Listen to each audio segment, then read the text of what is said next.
ay name sales ama name saleska inaan samaysan karno. Okay, waan ku tusi doonaa marka name saleska habka u shaqeeya marka. Qaybtaan again Excel sheet-kani keen kadib okay dheh. Tusaale waxaa haystaa laba column ayaan halkaa ku haystaa. Inta column waxaan ku haystaa month ay ku qoran tahay haddaa highlight garaysaa u jeedid A1 bis uu isoo saaraa. Inta waxaa ku qoran column ay ku qoran tahay quantity haddii aan highlight garay B1 isoo saaraa. Marka cellkan wax magaca ma laha.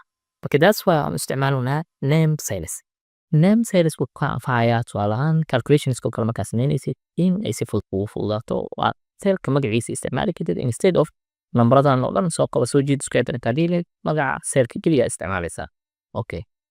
Marka kow si aan name cell u sameyno waxaan sameynaynaa column-ka aragtaa highlight garaynaa magaca rabta inaad ka bedeshid kadib waxaan leedahay click aan ku siinaya inta waxaan baxsanayaa quantity.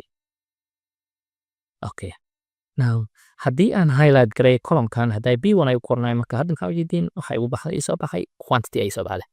Marka tusaale waxaan rabaa tirooyinkan each month tusaale ahaan January oo kale 391 item ayaa la iibiyey, February oo kale 272 March asoon ilaa June.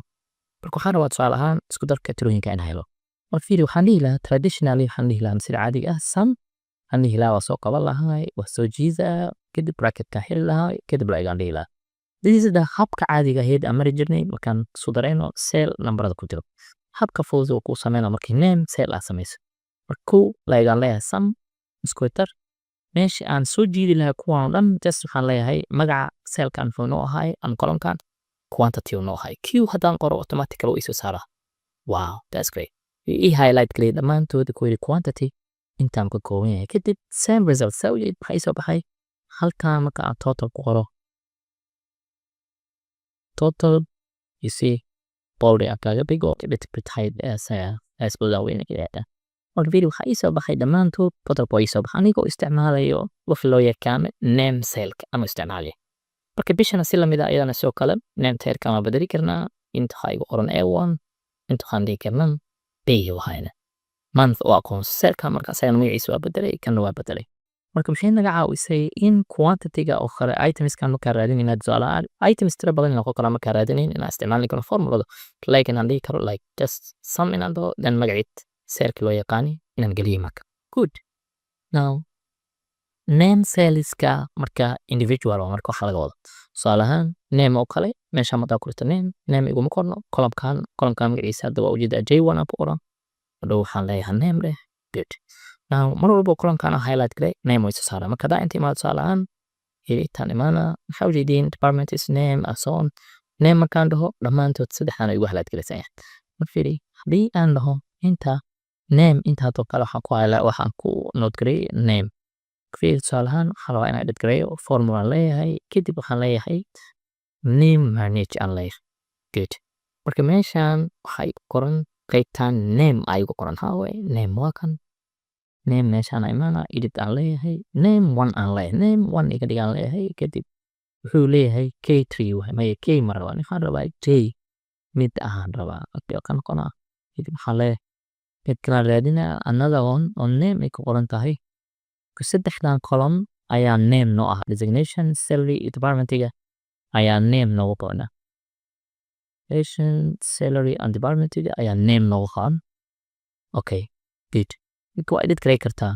Waa dabcan waa edit garay karnaa name meesha noo ah name 1 aan dhaho kadib okay aan dhaho si wuxuu leeyahay name 1 ayaa ugu abuuro leeyahay dan okay aan leeyahay.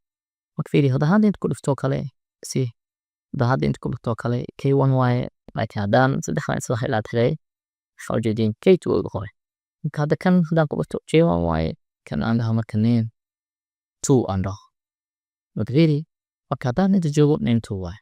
Marka haddaan inta timaado oo name 2 ku dhufto automatically uu highlight garay marka area halkan ma joogto tusaale inta iska jooga halkaan aan imaaday waxaan ku dhuftay name 2. Name 2 markaan dhaho tusaale wuxuu keenay automatically wuxuu keenay magacyadii ay ugu qoran yihiin.